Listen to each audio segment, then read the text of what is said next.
to another episode of Hidden Stories Healed Now, where we are here to spread joy and to let you know you are not alone.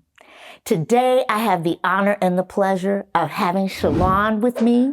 She is a makeup artist, but she's going to talk to you about her journey of getting into entrepreneurship. So Shalawn Scott, welcome to the show. Thank you for having me. It's my pleasure. It's my pleasure. Would you share with our audience a little bit about your journey? I will start off with, I was the little girl in high school that knew how to draw. So I have a drawing background. And I wanted to be a cartoonist. That's what I wanted to be when I grew up. And being that little girl in Alabama, you know, that one thing they were telling me, like, you know, you can't make money being a cartoonist. You should go to school to be a doctor or a nurse, you know, things of that nature. And I did try to go to business school, and it just didn't feed me. I just wasn't hungry for it. I was bored. It didn't keep my attention. And then I actually had the opportunity to move here to Atlanta. Moved here to Atlanta. I still didn't think about getting into, of course, being a cartoonist, but trying to find my way. Came here and went to school for fashion marketing and merchandising. And while I was in school, got into modeling. A lot of my friends were in modeling and things like that.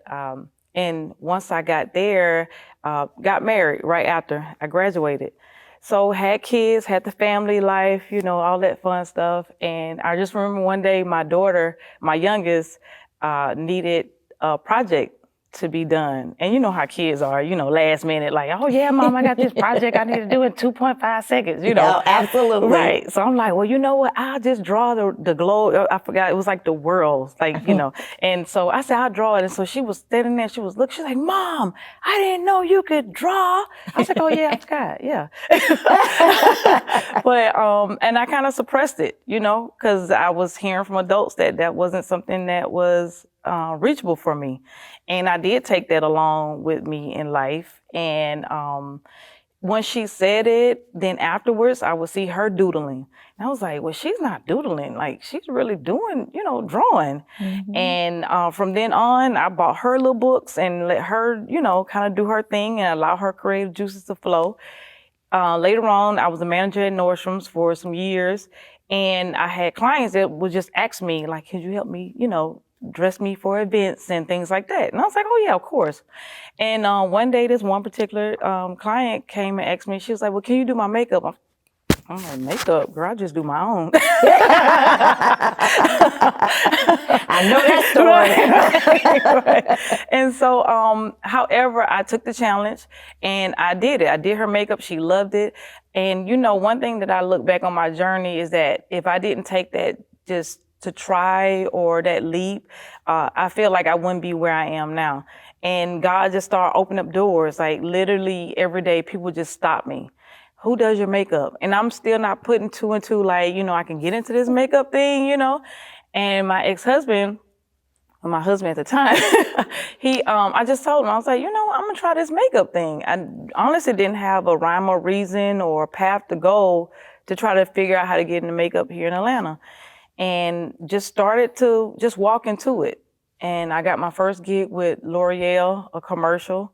So that was my first job. Wow. And it was just doors started opening for me.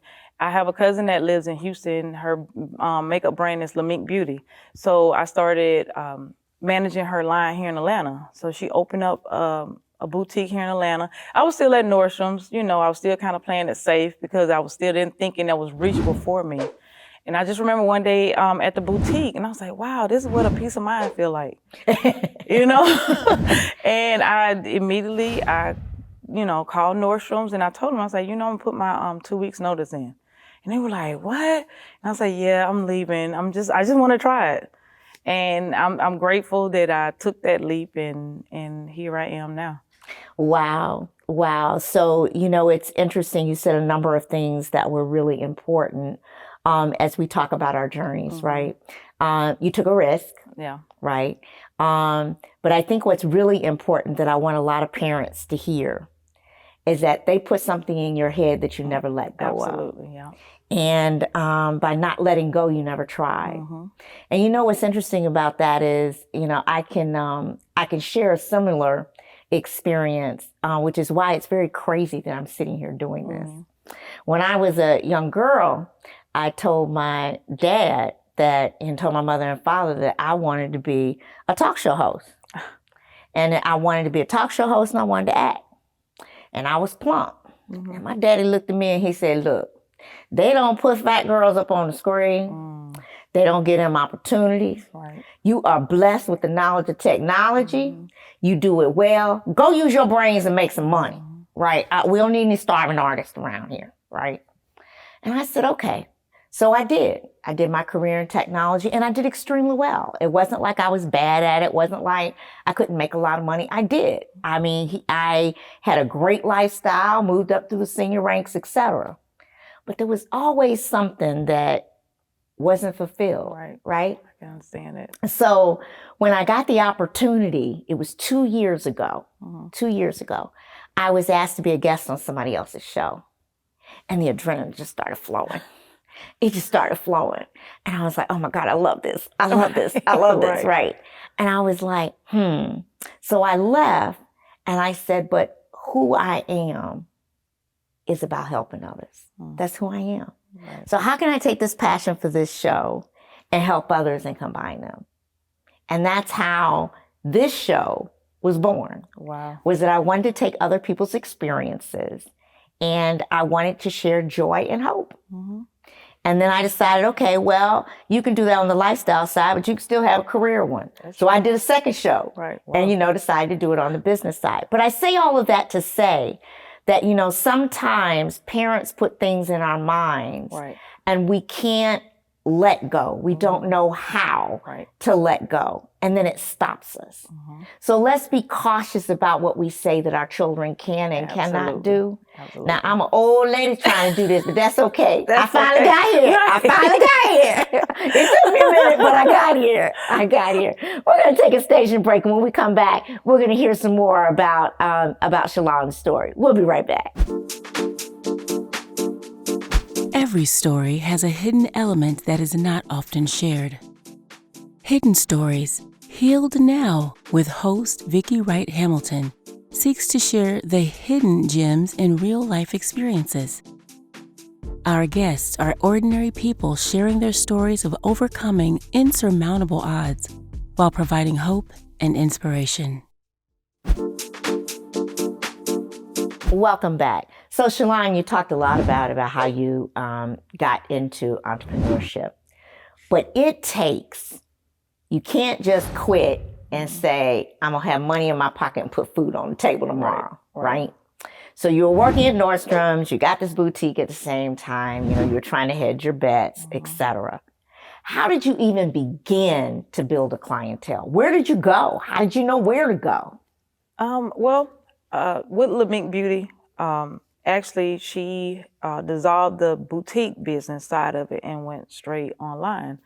And at that time, I do believe that I kind of clutched onto that safety space because I could get the clientele from working with this company. However, I actually had a clientele base and I didn't really know it. I didn't really understand the clientele part of it, and it was just a relationship that I built with some of my clients. So a lot of times when I was doing weddings, you start off, they're engaged. So you do the engagement pictures. And then after that, you start with their life journey. So then I got them ready for the wedding. Some of them got pregnant afterwards. They had maternity pictures. So I just started networking for one, collaborating with a lot of photographers here in Atlanta.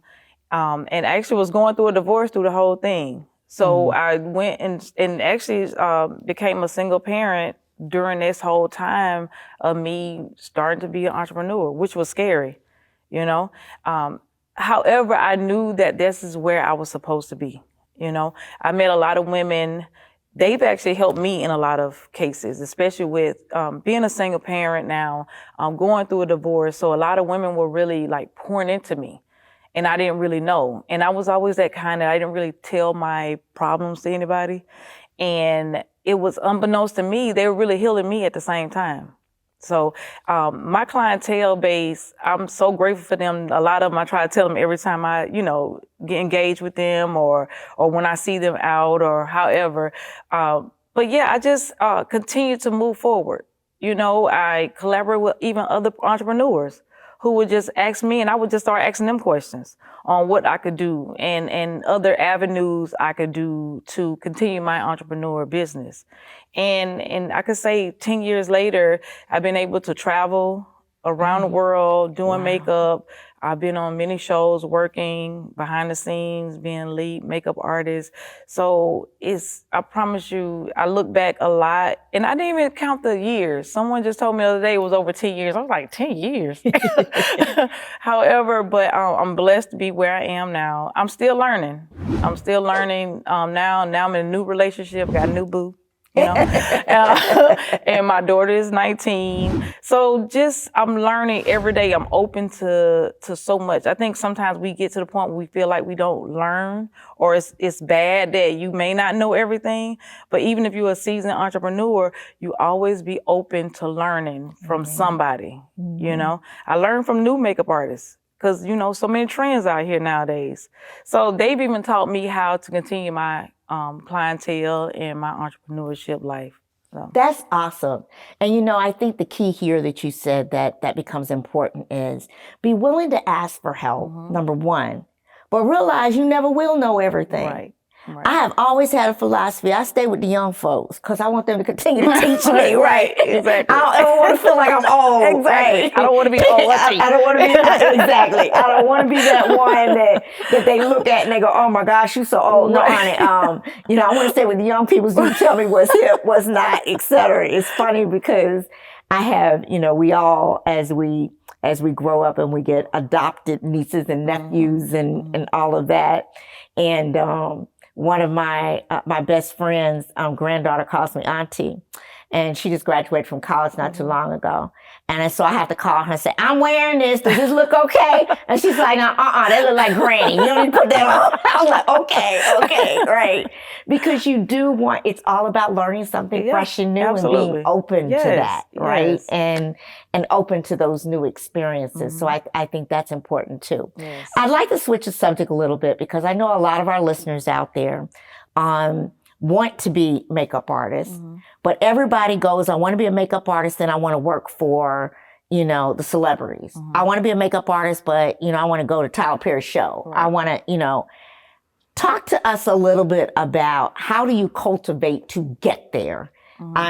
You know, it's not like you get, you know, you're a makeup artist today and tomorrow you're automatically with them. Right. Can you tell our listeners a little bit about how that process works? One thing that I am grateful that I came up in the era of building relationships.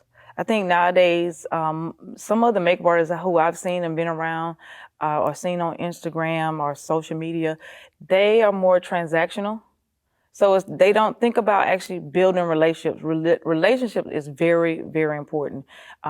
Having customer service skills, you know, understanding that a lot of times for me as a freelancer, I'm going to these people's home in their space. So being protective of that, you know, I try to be professional. And of course, you know, you want to keep people at ease because you're in their personal space. They don't know you a lot of times. So I'm getting to know them. So even as I am having an appointment or a consultation with a client, I get to know them. I want to know the little things about you. I do want to know, how do you like your brows? Do you want a beat, or you want something really, beat is a word I learned from the young people, but,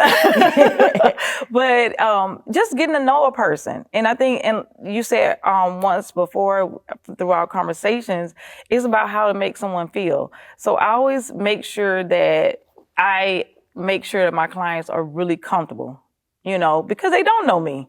So I tell them a little bit about myself too at the same time. And just being patient. Honestly, in Atlanta is big, but it's really small in this industry. Be mindful of what you say. Don't go around, you know, making comments. Even if a client will say that, you know, another makeup artist did my makeup and I ain't like the way they did it, don't chime in. You know, that's her opinion. A lot of us have our own aesthetic. So you have to just respect that. Maybe that's the way she likes to do brows, or maybe she likes the caterpillar eyelashes. I don't know, you know, but I'm not going to block my blessings by putting her down because that's her outlook on beauty or makeup. So, well, I think those are very good points, and that you said something about relationships, and relationships are key. But when we come back, I do want to understand what's the difference between a transaction and a relationship in this industry, because that becomes really important to those that are listening. And we're also going to see if we have a question or a comment from the audience. We'll be right back. Every story has a hidden element that is not often shared. Hidden Stories, Healed Now, with host Vicki Wright Hamilton, seeks to share the hidden gems in real-life experiences. Our guests are ordinary people sharing their stories of overcoming insurmountable odds while providing hope and inspiration. Welcome back. So, you said something a minute ago, and I said I wanted to talk a little bit about it because we hear this word transactional all the time. And sometimes it's just a word. Right. Oh, this is transactional. This isn't a relationship. Can you give our audience a clear example in this industry? What is transactional versus what is truly having a relationship and getting to know people? It's kind of like I feel about networking. Right. Just because you go and say hello and my name is doesn't mean you networking. Exactly. It means you made a connection. Right. It's only a network if I remember your name after you leave. That's right. But talk to me a little bit about that. I would say, as far as transactional, what I have experienced, mainly, and being a little transparent about that, makeup artists or even hairstylists, like canceling on clients, not even making sure that client is taken care of, because the one thing about our field that people do rely on us, especially if you work on shows or you are part of a network where you always have to have a glam squad. You really have to depend on this person, and we have to come up and show up and make sure that they are 100% ready for whatever situation it may be. I do think that relationships wise, knowing what foundation works for a clientele, a client, or understanding that she may be allergic to latex, eyelash glue. That stuff is really, you have to think about it, because what if she have allergic reaction just because of a decision that you didn't even think about or think through? But I take that very serious. I could say 10 years now, I have clients still 10 years later that work with me, and it's from how I made them feel, understanding who they are as a person, their needs and their wants when I come and do my part as a makeup artist. I hope that answers. Yeah. So, but that's so important. We think it's basic, but it's really important, because what happens is that thing that distinguishes you from the next makeup artist. Why do I come to you rather than someone else? Right. Because I mean, we always say that I don't say I'm the best makeup artist. However, I know what sets me apart from someone else. Talk to me. It doesn't. What is it? And I think it's, for me, I've always been, I can listen. I understand my clients, and I'm empathetic in a lot of situations. Sometimes I sit down, they sit in my chair, and I never know what's going on with them. Last time they could have been going through, a death in the family. Me understanding that next time, to be a little, caring and understanding, and maybe give her a minute before, we kind of get into the actual appointment. Sometimes they have to kind of decompress. A lot of times people, when they come to me, I am that best friend for a minute. I am that life coach for a second. I am that, girlfriend or someone just to vent to.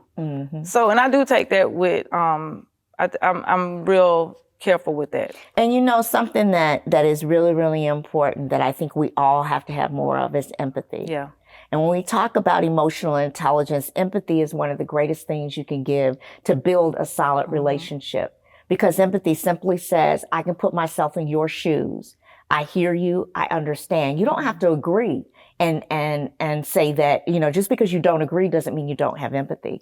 You can have empathy by understanding, right? And putting yourself in their shoes. So I think that's great tips. Yeah. Let's see if we have a question or a comment from the audience. What information would you be able to share or knowledge would you be able to share about someone who's considering makeup artistry, things that they need to be mindful of, things they may need to consider studying, directions that they can take? I would say, for one, sanitation. And this is before COVID. Sanitation, learning face shapes, making sure that you know how to do everyone's makeup, from the fairest to the darkest. Don't get caught up in only knowing how to do someone's makeup that's your same skin tone, because that cuts into your income. Actually networking, not being afraid to speak, speak up and showing that you're the expert. I think a lot of young ladies, they have the talent, but a lot of times they don't know how to actually communicate sometimes and listen to their clientele and have that nice little marriage. Like, I can listen to you. However, I do want to understand or give you my expert advice on what your needs are or how I could execute the services for you can be great. Thank you. As you can see, there is so much here when we talk about helping someone else. So I hope that if you're thinking about this artistry and you're thinking about how do I move forward, what do I do, that you've picked up a few tips to help you to get there. I also hope that as you're listening and as we're talking about opportunities, that you take one thing into consideration. I don't care what field you go into. I don't care what you do. But relationship is the key. As we've always said, it's not what you do, it's how you make them feel. Maya Angelou knew exactly what she was talking about, because our feelings is what keeps us going. Our feelings is what gives us that joy that makes us want to continue to do and do and do. Would the audience please help me thank my guest on the show today? Thank you so much. Thank you. Thank you so much for joining us on another episode of Hidden Stories Healed Now, where we do what? Share hope and joy. See you next time.